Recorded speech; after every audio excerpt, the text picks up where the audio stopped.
What's up, guys? This is Coach Grant with First Down Training, and today we're going to be breaking down how to run an out route with an inside release, okay? So we're going to be looking at two different situations here. We're going to be talking about kind of like this 10 to 12-yard speed out, right? When this DB's kind of playing outside shader, we get him to jump outside, take the inside release on an out, and a quick 5-yard out with an inside release, okay? So this is something that a lot of people misconceive. They think that, with an out route, you must take an outside release, and with an outside breaking route, you must take an outside release, but that's not 100% the case. So we're going to be breaking that down today. I hope this video gives you some value. And also, guys, if you need to get faster for next season, you got to improve your speed, and you want a full workout plan on how to improve your speed, specific exercises you could do for 28 days, check out that very first link in the description. It says Speed Workout Plan. Hope to get you guys on that soon. Hope it'll help your game. Let's get started. So first things first, here we're going to be looking at this route from Terry McLaurin against Sherman. So let's watch it again. Let's watch it full speed. So he gives this wide step off the line, forces the speed turn, then he's able to break it off and be able to get some separation, right? And here's the deal. Against a good corner like Sherman, this is a lot of separation, okay? Especially because you got a really good DB. DB played it, did not play it bad, right? This is just better offense, right?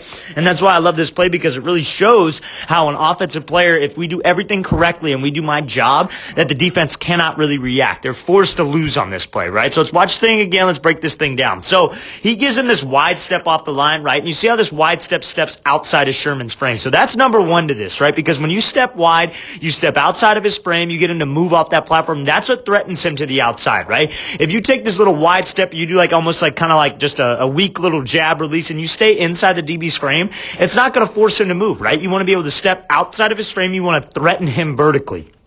When you can threaten the DB vertically, and you can try to get him to open up those hips or try to get him to jump to the outside, that's how we can create some separation, right? But when I step inside his shoulders, inside of his frame, I'm not going to get any space. So make sure I'm stepping outside of his frame, and that's what gets him to jump. Now, luckily, we forced the speed turn out of here from Sherman, right? And he's in a good position to make this play, but when I got to run an outside breaking route with an inside release, right? So many people get this wrong and say, he's taking running out route. You must take an outside release, right? Or the only one that I kind of agree with on is a comeback, because that's tough to take an inside release on, but I'm not saying it's not possible, right? It's still a possible thing to do, right? So now, one of the main things that we got to focus on is selling vertical, especially when you get an inside release on this type of a route, because the only way to break it back underneath, you could either work like a throw-by technique, or you could just snap it off violently and accelerate out. The only way I'm able to get this DB to commit is by what? Selling fade, right? Making him believe that I'm going vertical. And how do I do that? I keep the same stride, keep the same pad level, keep the same everything, and just run. And you see how McLaurin pumping those arms, stay in normal stride. He does not change his stride. He's in a great pad level. That's what's making Sherman think that this is a fade, okay? Because we want to make him think fade 100% of the time. I want to make him believe what I'm not going to do. It's all about deception, right? So I come here, and then what does he do? The only way I'm able to change direction from this angle, or not from this angle, but from this position where I'm in a good body language, I'm running full speed, I'm driving my arms, driving my legs, is by dropping with your hips violently. And you see how aggressive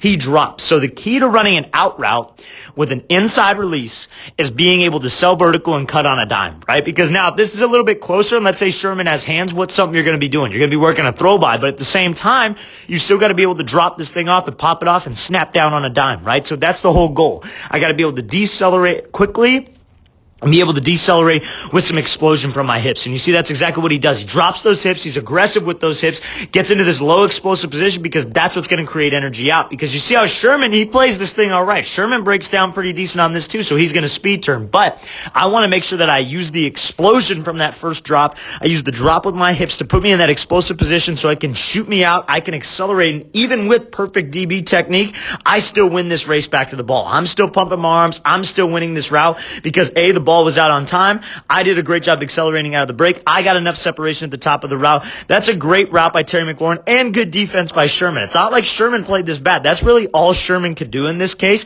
Maybe he could get hands on him at the top of the route a little bit more, but McLaurin would just throw by, right? Because you got to always have a plan as a receiver, right? Against a good DB, a DB who's got good technique, a DB who's bigger than us, a DB who's faster than us maybe. Technique is what's going to win it for us, okay? Because if we do everything correctly, I get off the line, I sell vertical with my stem, I cut on a dime, I create energy with my cut, and I accelerate out to win that race back to the ball. Even with perfect DB technique, we win. It's not about what the DB does correctly, it's about what we do wrong as a receiver. I don't want to do anything wrong to make sure that I give him that opportunity to make a good play, right? This is a great job by McLaurin. So main keys when you got to run this 10-yard out or like a 12-yard out, maybe it's a flood concept or whatever, with an inside release on a DB, right? If it's man coverage, right? Or maybe it's like two-man, something like that. I got to make sure that I self-fade. fade, because my goal is to get him to turn his hips and make him believe that I'm running downfield. I'm running 50 yards downfield. We're going to beat him over the top of the seam or a fade, whatever it is. I got to get him to turn his hips. Got to be able to cut on a dime and create energy. And if he's got hands on me, I got to throw him by and then use that energy to shoot me out of this break, because he will recover with this speed turn. Okay, so there's a great job by McLaurin. Watch it again, full speed one more time. So wide step, get him off that platform, snap this thing off, make sure we create some energy, make sure we accelerate and make that play. Now we're going to be looking at this rider from Chase Claypool. We're going to be talking about how on this quick out route against maybe and let's say for example, the DB's head up or outside shade, and it's he's got to run a quick out route, right? We obviously can't just run into him. We can't take the inside route if it's 5 yards and try to restack. The goal is to get this DB to just turn his hips, right? Now, let's say he's head up. If he's head up like this, I don't necessarily just want to run straight there, because he could get hands and he'll be all over me and he'll all be on this inside hip. And that's a very, very hard throw for this quarterback, right? So let's watch this thing full speed. So he gives a little hesitation, gives a dive release, gets him to turn his hips, and we work that same throw by that we were talking about, right? With this inside release. So you see how he does this dive release where it's just 1, 2, and he takes 2 hard steps to the inside, crossing this DB's face. Now, anytime we work with my guys and we do a quick 5-yard out and we're trying to take an inside, we're working an inside release on it, right, against press.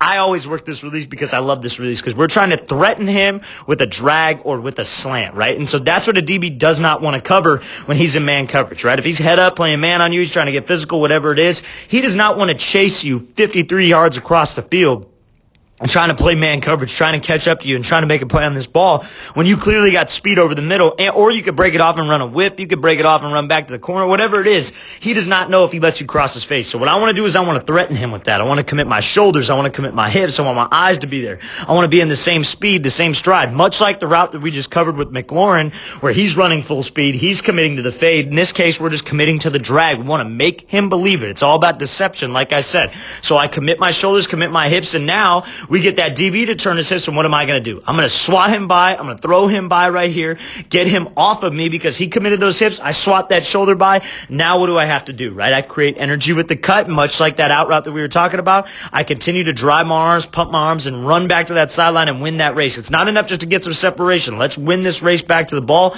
Let's widen the gap as much as we possibly can from that DB. That's a great job right there by Claypool. That's how you would run a quick 5-yard out against kind of this man coverage look with an inside release, right? Maybe he's taking away the outside. Maybe he's head up. Maybe I just want to get him off of this press. I cross his face. This could be either called a threaten release or a dive release. So you got a threaten release or a dive release. Those are the two names of this. So I dive to the inside. It's exactly how it sounds. I dive, get him to turn his hips, try to cross his face, make sure I have good speed, make sure I'm in stride, make sure I'm fully committed with my upper half. Then I break this thing out back to the outside. Let's watch it again. Full speed, cross his face, swat him by, pump those arms out of there, and drive out. Great route there by Claypool. All right, guys, I really want to thank you for watching. I really appreciate it. Again, if you guys want to get faster and you need to improve your speed, explosiveness, power, check out that link in the description. It says speed workout plan, full workout plan to help you guys get faster in 28 days. And also, guys, if you have any questions, please leave those in the comments. I'll get back to you as soon as possible. I'll see you guys next time.